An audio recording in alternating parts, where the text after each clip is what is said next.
Mula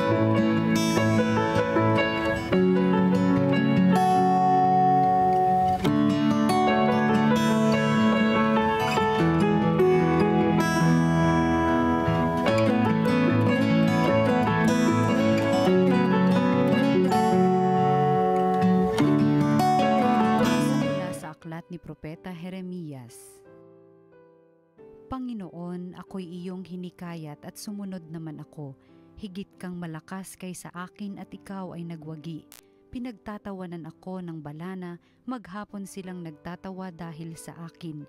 Tuwing ako'y magsasalita at sisigaw ng karahasan, pagkasira, pinagtatawanan nila ako't inuuyam sapagkat ipinahahayag ko ang iyong salita.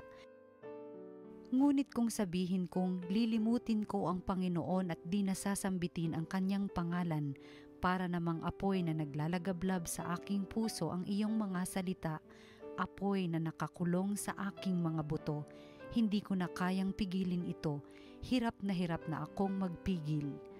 Ang salita ng Diyos.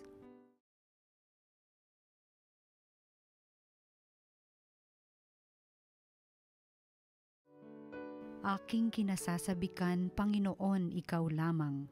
O Diyos, ikaw ang aking Diyos na lagi kong hinahanap. Ang uhaw kong kaluluwa'y tanging ikaw yaong hangad. Para akong tuyong lupa na tubig ang siyang lunas. Aking kinasasabikan, Panginoon, ikaw lamang. Bayaan mong sa sangtuaryo sa lugar na dakong banal.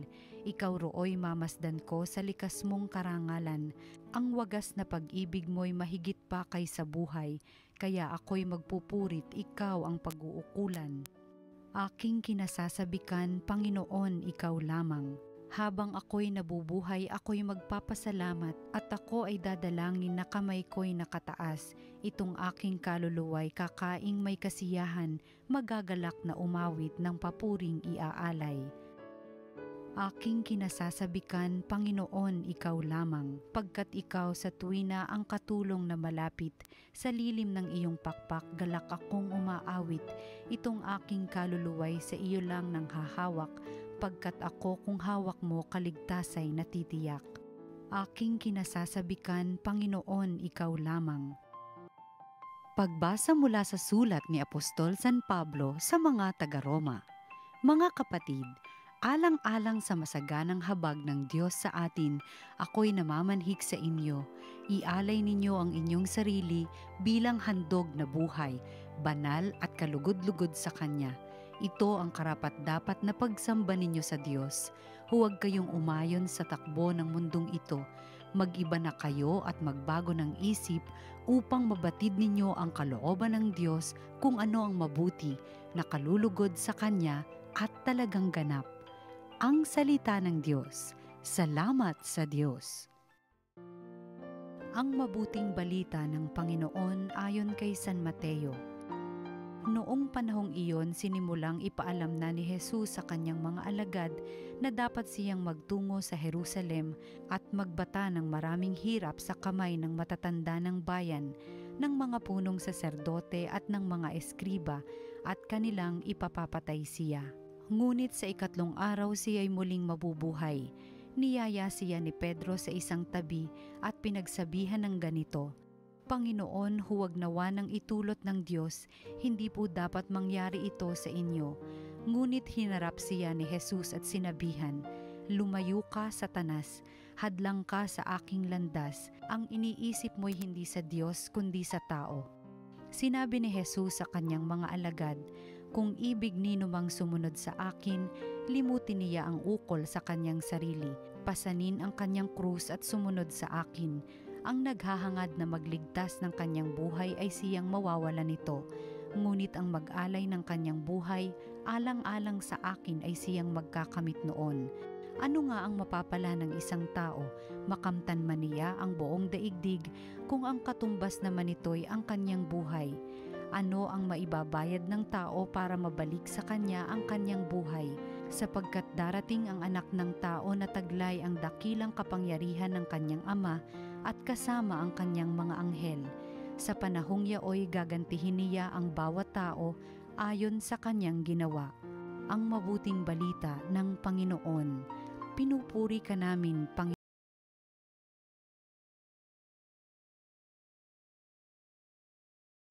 Bakit ba marami ang nagagalit sa simbahan at sa mga Kristiyano? Ayon sa pag-aaral sa ating panahon ngayon, ang Christianity ay ang pinakauusig na relihiyon ngayon. Inuusig ito sa India, inuusig ito sa China, inuusig ito sa Pakistan, sa Iran, sa Iraq, sa Nigeria, sa Uganda, sa Nicaragua. Inuusig din ito sa Amerika. Napakaraming vandalism na ginagawa sa mga simbahan sa Amerika. Bakit kaya? Kasi ang pamamaraan ni Jesus ay hindi ayon sa pamamaraan ng tao, sa takbo ng mundo natin. Sinasabi ng simbahan na masama ang magpalaglag, ang pagpatay ng bata. Naniniwala ang marami na ang pagpapalaglag ay karapatan daw ng babae. Sinasabi sa atin na igalang natin ang lahat, pero tanggapin natin ang ibinigay sa atin ng Diyos. Kung lalaki tayo, tanggapin natin ito.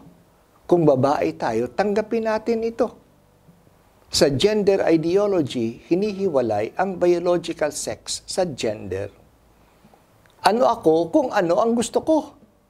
Gusto ko maging babae kahit na ako'y biological na lalaki.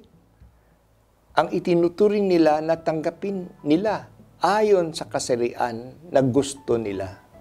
Tanggapin sila na babae kahit na lalaki sila.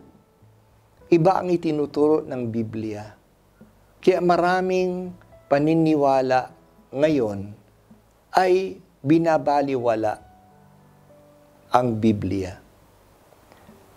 At dahil itinuturo ng simbahan, ang itinuturo ng Biblia, inuusig ang simbahan.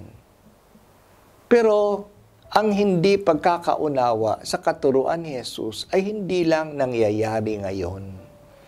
Pati na si Pedro ay hindi nakakaintindi sa pamamaraan ng Diyos. Kaya nung si Jesus ay nagsimula ng magsalita tungkol sa mangyayari sa kanya sa Jerusalem, na siya ay dadakpin, papasakitan at papatayin, itinabi siya ni Pedro at pinagsabihan na hindi ito mangyayari sa kanya. Ayaw ni Pedro na pag-usapan ang kahirapan. Kaya pinagwikaan siya ni Jesus na tinawag siyang Satanas, nang ibig sabihin ay manunukso. Tinutokso niya si Jesus na huwag maging tapat sa kanyang misyon. Kasi ang iniisip ni Pedro ay hindi ang iniisip ng Diyos, kundi ang kaisipan ng tao. Ayaw ng tao ng kahirapan. Walang saysay ang kahirapan. Walang kabutihang maidudulot ito. Kaya ayaw ni Pedro na magdusa si Jesus. Kung ganito ang mangyayari kay Jesus na siya ay itakwil at pasakitan, ganito rin ang mangyayari sa atin na tagasunod niya. Dapat din natin pasanin ang ating krus. Kung sinusundan natin ay ang nagpasa ng kanyang krus. Dapat natin limutin ang ating sarili at unahin siya. Ang mahalaga ay katapatan kay Jesus at hindi ang self-preservation ng ating buhay o ng ating kalagayan o ng ating comfort. Marahil ito ang naglalaro sa kaisipan ni Pedro kasi ito ang palagay ng mga taong makamundo. Pero iba ang paraan ng Diyos. Hindi nga gaano mahalaga ang tagumpay sa daigdig natin. Kasi lilipas din tayo sa mundong ito. Ang mahalaga ay tumulad tayo kay Jesus. Gaano man ito kahirap, kasi gagantimpalaan niya ang tapat sa Kanya. Ang kahirapan sa pagsunod sa Diyos ay naranasan ni Propeta Jeremias. Noon pa man, bago dumating si Jesus. Sinikap ni Jeremias na ipahayag ang salita ng Diyos sa mga tao. Pero ayaw ng mga tao ang mensahe ng Diyos. Sinasabi ni Jeremias na useless ang kanilang pagtatanggol sa lungsod ng Jerusalem. Kasi ang pagsalakay ng mga Babylonians ay parusa sa kasalanan ng mga tao. Sa halip magsisi sila at magbagong buhay. Kung hindi talagang darating ang distraction, ang pagkasira ng mundo, ng kanilang lungsod, kung hindi sila magsisi. Kaya ang kanyang mensahe ay pagkasira, karahasan sa mga tao. Ayaw ng mga kababayan na tanggapin na makasalanan sila at hindi sila naging tapat sa Diyos. Ayaw nilang magsisi, kaya gusto si Jeremias na patahimikin ng mga tao. Pinag-uusig siya. Nandiyan na ipinatapon siya sa balon. Nandiyan na ikinulong siya. Pero hindi lang siyang inusig. Pero para hindi na siyang usigin, gusto na lang ni Jeremias na manahimik. Hindi na lang siya magsalita sa pangalan ng Diyos. Pero hindi naman niya mapigil ang salita ng Diyos na nag-aapoy sa dibdib niya. Hindi niya kayang manahimik. Kawawa naman si Jeremias. Naranasan niya ang krus na sinasabi ni Jesus. Sundan po natin ang isinulat ni Pablo sa mga taga-Roma na ating narinig ngayon. Huwag kayong sumang-ayon sa takbo ng mundong ito. Ang pag-iisip natin ay dapat kailangan magbago. Hanapin natin ang kalooban ng Diyos at gawin natin ito. Sikapin natin na maging kalugod-lugod sa Kanya at hindi na maging katanggap-tanggap sa mundo. Kahit na mahirap, sumunod tayo sa Diyos. Tapat ang Diyos. Hindi niya tayo pababayaan. At ang paraan niya ay nagdadala sa atin ng tunay na buhay at kaligayahan.